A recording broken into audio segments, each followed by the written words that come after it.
Hi అండి, అందరికీ నమస్కారం అండి. ఫ్రెండ్స్, ఇప్పుడు అందిన వార్త, ఇక భారీ భూకంపం పరిస్థితి చాలా దారుణం అంటూ అప్డేట్ అయితే రావడం జరిగిందండి. అయితే ఇందుకు సంబంధించిన వివరాలు అయితే మన వీడియోలో తెలుసుకుందామండి. ఎక్కడ ఏం జరిగింది అనేది క్లారిటీగా తెలుసుకుందామండి. వీడియో మాత్రం పూర్తి వరకు చూడండి ఫ్రెండ్స్, అప్పుడే మనకి పూర్తి సమాచారం అయితే తెలుస్తుంది.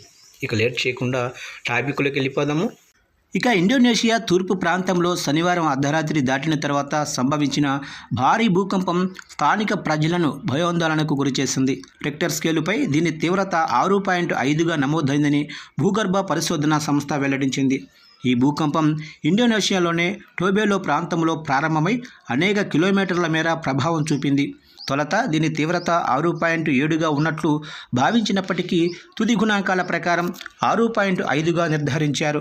నార్త్ మాలుక్కు ప్రావిన్సులోని ఎల్మహేరా ద్వీపానికి ఉత్తర కోణాన ఉన్న టోబేలో సమీపంలో భూమికి 52 కిలోమీటర్ల లోతులో ఈ భూకంప కేంద్రం ఉన్నట్లు గుర్తించారు. ఇక ప్రపంచంలోనే అత్యధిక భూకంపాలు సంభవించే ప్రాంతాల్లో ఇండోనేషియా కూడా ఒకటి.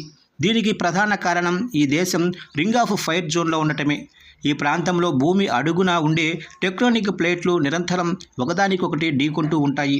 ఇక టోబేలో అనేది ఒక చిన్న తీర ప్రాంత నగరం. ఇక్కడి ప్రజలు ఎక్కువగా చేపల వేట, వ్యవసాయంపై ఆధారపడి జీవిస్తారు. భూకంపం సంభవించిన వెంటనే ప్రజలు ప్రాణభయంతో ఇళ్ల నుంచి బయటకు పరుగులు తీశారు. అయితే ఇప్పటి వరకు ఎటువంటి ప్రాణ నష్టం లేదా భారీ ఆస్తి నష్టం జరిగినట్లు నివేదికలు అందలేదు. అయితే భూకంప పరిశోధకులు ఈ భూకంపం తీవ్రతను మితమైనదిగా అభివర్ణించారు. ఇది భూ ఉపరితలంపై పెద్దగా విధ్వంసం సృష్టించలేదని తెలిపారు. అయినప్పటికీ భూకంపం ప్రకంపనలు చాలా బలంగా ఉండడంతో సమీపంలోనే ఇతర ద్వీపాల్లో కూడా జనం వణికిపోయారు.